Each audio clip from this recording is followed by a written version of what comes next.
Chosen one, God wants to do something massive with you. It's happening. In the crowded, dust-filled streets of a forgotten coastal town in southern Pakistan, where the Arabian Sea whispered secrets to the fishermen at dawn, lived a young man named Elias.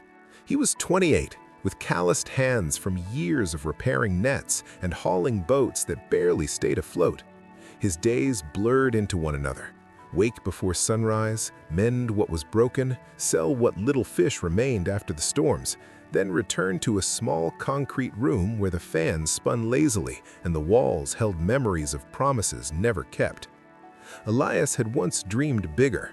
As a boy, he read tethered books under street lamps about prophets who heard voices from the heavens, kings who rose from shepherds' fields, and ordinary men who carried the weight of destinies too large for their shoulders. But life had a way of shrinking dreams. His father drowned when Elias was 12. His mother fell ill soon after. Debts piled like driftwood after high tide. Friends drifted away. Faith? It flickered like a candle in the wind, sometimes warm, sometimes gone entirely. Yet something refused to let him go completely. In the quiet hours, when the town slept and only the waves spoke, Elias would sit on the breakwater and stare at the horizon. He prayed, not elegant prayers, but raw ones. "If you are real," he would whisper, "why does everything feel so small? Why do I feel like I'm waiting for something that never comes?" One night in late autumn, the air thick with salt and coming rain, Elias dreamed. Not an ordinary dream, but one that burned behind his eyes even after he woke. In it, he stood in a vast desert under a sky cracked open like glass. A voice, deep, gentle, yet shaking the sand beneath his feet, spoke directly into his spirit. "Elias, my chosen one, I have seen your hidden tears. I have counted every net you've mended in silence. The world has labeled you forgotten, but I have marked you for something massive. It is not about your strength or your lack of it. It is about mine. The hour is coming. It's happening. Prepare your heart." He awoke gasping, heart pounding, the room still dark except for a single shaft of moonlight cutting across the floor like a sword. He tried to dismiss it as exhaustion, as wishful thinking, but the words lingered, echoing in every empty moment that followed. The next weeks were strange. Small signs appeared, the kind most people would ignore. A stranger, an old fisherman Elias had never met, approached him at the dock one morning and handed him a worn leather pouch. Inside was a silver compass, ancient-looking, engraved with words in a language Elias didn't recognize. "It finds what is lost," the man said simply, then walked away and was never seen again. Then came the dreams again, night after night, visions of cities on fire, children crying in darkness, rivers of people wandering without hope, and always the same voice. "You will carry light where shadows rule. You will speak words that heal divided hearts. Massive things are coming through you, not because you are mighty, but because I am." Elias began to change. He stopped complaining about the debts. Instead, he started helping others quietly, sharing his catch with families who had none, sitting with the elderly who had no one to listen, teaching street children to read with the same tethered books he'd once cherished. He didn't know why, it just felt right, necessary. One evening, a massive storm rolled in, worse than any in memory. Waves crashed over the seawall, boats splintered, homes flooded. The town panicked. In the chaos, Elias found himself running towards the danger instead of away. He pulled people from the water, organized rescue chains, shouted instructions when no one else could think clearly. Hours later, as the storm finally broke, the townspeople gathered in the ruined marketplace, soaked and shivering, looking at him with something new in their eyes. Not pity, but awe. Word spread. A relief organization arrived from Karachi, drawn by stories of the quiet fishermen who saved half the town. They needed someone local to coordinate aid, someone trusted, someone who understood suffering. They chose Elias. He hesitated, but the compass in his pocket seemed to hum with warmth when he held it. Months passed. Elias traveled beyond his town for the first time, first to nearby villages, then cities, then across borders. He didn't preach grand sermons, he simply told his story, the broken nets, the lonely nights, the voice in the desert dream. And he listened, truly listened, to widows who had lost everything, to youth trapped in cycles of despair, to leaders who had forgotten why they led. Something massive began to unfold. Communities that had been divided by old feuds started talking again. Wells were dug in dry places, schools rose from rubble. Young people who once dreamed only of escape now dreamed of rebuilding. And Elias, he remained the same simple man, still mending nets when he could, but now carrying a light that others could see from far away. Years later, sitting once more on that same breakwater, Elias looked at the horizon. The storms still came, the nights still grew dark, but he no longer asked, "Why me?" He knew the answer. God had not chosen him because he was perfect, strong, or worthy. God had chosen him because he was willing to say yes in the hidden places when no one was watching. And in that quiet surrender, something massive had been released, not just for one town, but for countless lives rippling outwards like waves from a single stone. The voice returned one final time, soft as a breeze. "Well done, my chosen one. It's happening. It has always been happening, and it is only beginning." Elias smiled into the wind. He was no longer waiting. He was living it. And so are you. The signs are there, in the stillness, in the struggles, in the small acts of obedience no one sees. God wants to do something massive with you. It's happening right now. In the sun-baked fringes of a forgotten coastal town in southern Pakistan, where the Arabian Sea met the rugged shoreline in a ceaseless dance of foam and fury, lived a man named Elias Haider. He was 28, his skin weathered by the relentless salt winds, his hands scarred from years of wrestling with frayed fishing nets and splintered oars.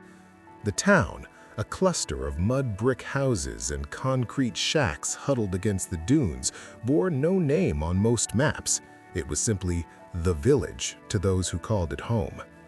Here, life moved to the rhythm of the tides, high hopes at dawn, dashed by midday, and drowned in exhaustion by dusk. Elias's days were a monotonous grind. He rose before the first call to prayer echoed from the distant minaret, his bare feet padding across the cool dirt floor of his one-room home. Breakfast was meager. Stale roti and a cup of milky chai brewed over a kerosene stove. By sunrise, he was at the harbor, where the air reeked of fish guts and diesel fumes. His boat, a weathered wooden vessel named Rahmat, Mercy, after his late mother, bobbed precariously among dozens like it. He mended nets with needle and thread, his fingers moving on autopilot while his mind wandered to what-ifs. What if his father hadn't perished in that freak squall 16 years ago? What if his mother hadn't succumbed to the fever that followed, leaving him orphaned and burdened with debts that multiplied like the town's stray cats? The villagers knew Elias as the quiet one, the man who spoke little but observed much. He had no wife, no children. Marriage required dowries he couldn't afford. Friends had scattered, some to the glittering lights of Karachi, others to the graveyards of the sea. Faith lingered in him like a half-forgotten habit. He attended Friday prayers at the small mosque, its whitewashed walls cracked from years of monsoons. But his prayers were mechanical, lacking the fire of conviction. "Ya Allah," he'd murmur under his breath as he cast his lines into the waves. "If you're listening, why does everything feel so insignificant? Why am I stuck here, mending what breaks over and over?"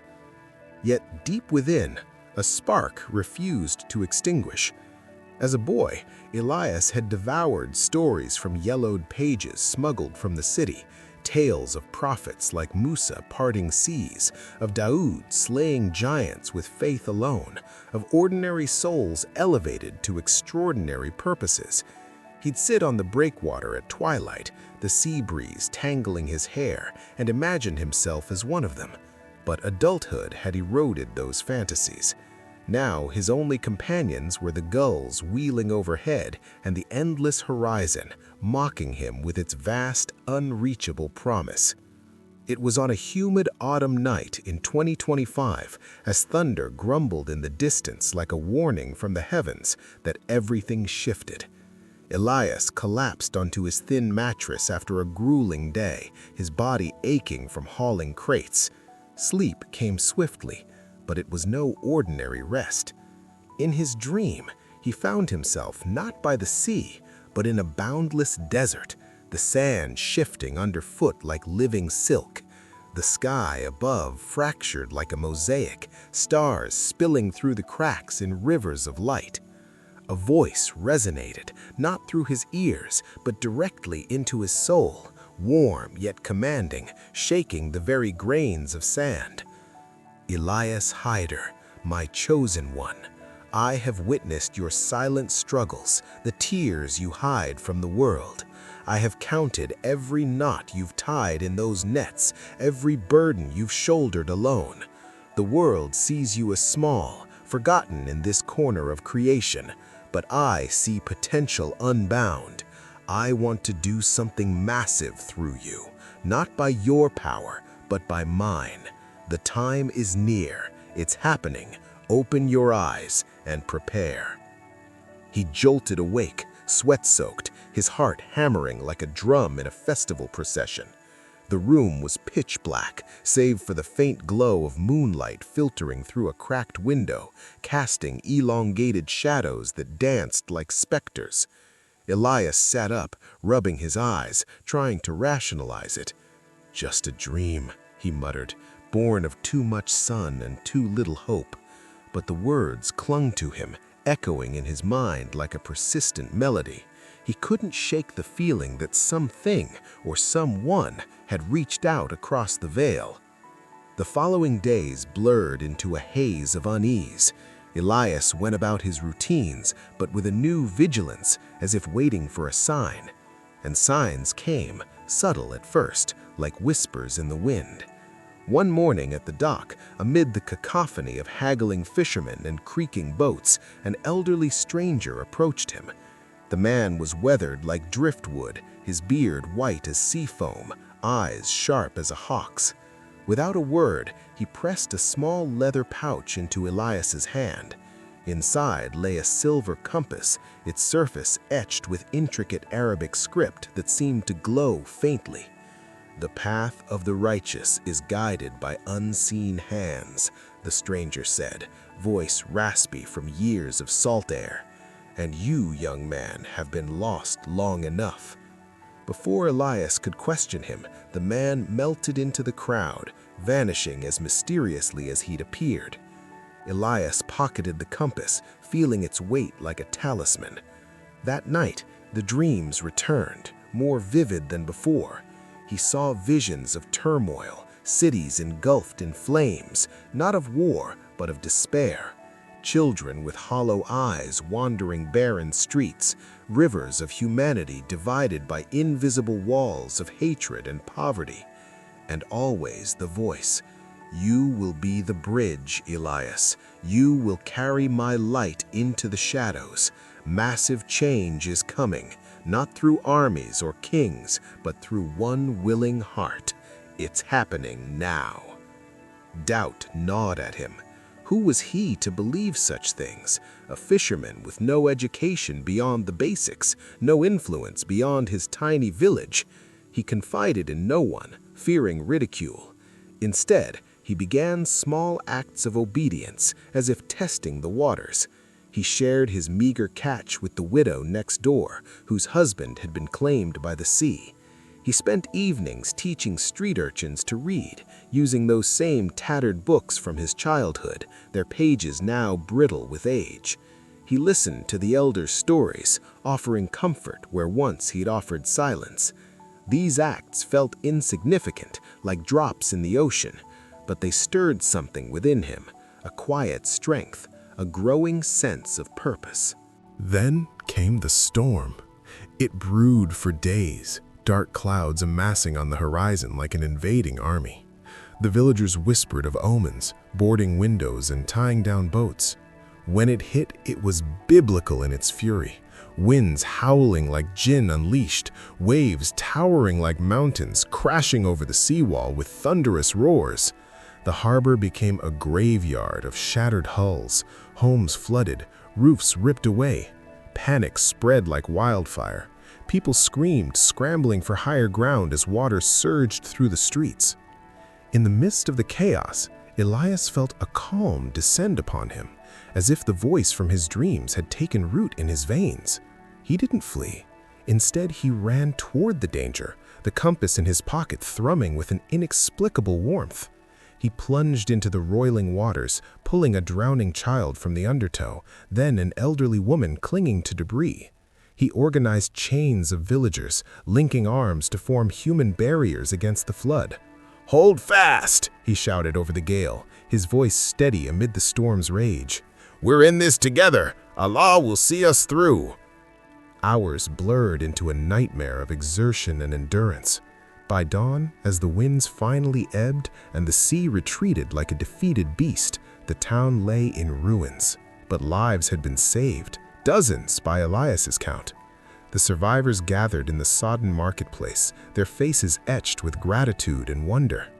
"You led us," one fisherman said, clapping Elias on the back, "like a prophet in the old stories." Word of the hero of the storm spread like ripples from a stone tossed into still water. Relief organizations descended from Karachi, trucks laden with supplies rumbling down the rutted roads. They sought a local coordinator, someone trustworthy, embedded in the community. Eyes turned to Elias. He hesitated, glancing at the compass, which pointed not north, but inward, toward his heart. "Why me?" he whispered in prayer that night. The answer came in a dream. "Because you said yes when others turned away." What followed was a whirlwind. Elias traveled first to neighboring villages, distributing aid and sharing his story, not as a boast, but as testimony. "I was nothing," he'd say, his voice humble yet firm. "But God whispered and I listened.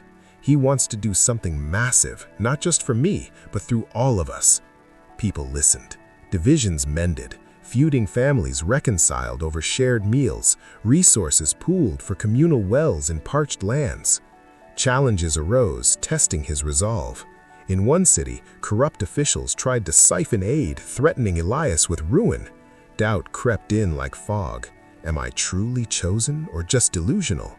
But in a moment of crisis, the compass guided him to hidden evidence of their schemes, exposed in a public gathering. The officials fled and justice prevailed. In another town, a personal trial. An old flame from his youth, now widowed, confessed lingering feelings. Temptation tugged, but the voice reminded him, "Your path is greater than fleeting desires." Years unfolded like chapters in an epic. Elias crossed borders to India, Afghanistan, even distant lands in Africa and the Middle East, carrying not just aid, but hope. Schools sprouted from rubble, teaching not only letters but unity. Health clinics bloomed, healing bodies and souls. Movements sparked, youth groups combating poverty, interfaith dialogues bridging ancient rifts. Elias remained grounded, returning often to his village, mending nets by day, mentoring by night. One evening in 2026, as he sat once more on the breakwater, now reinforced, a symbol of renewal, Elias reflected. The sea was calm, stars mirroring the dreams that had ignited it all. Storms still came, both literal and metaphorical. Doubts lingered, failures stung. But he knew God hadn't chosen him for perfection, but for availability. In his surrender, massive waves of change had crashed forth, touching lives he could never count. The voice returned, a gentle affirmation. "Well done, my chosen one. It's happening, through you, through them, through all who listen, and it is only the beginning." Elias smiled, the compass cool in his hand. He was no longer the forgotten fisherman. He was a vessel, overflowing. And so, dear reader, consider your own horizon. The signs may be subtle, a dream, a stranger, a quiet urge. God wants to do something massive with you. It's happening. Embrace it and watch the world transform.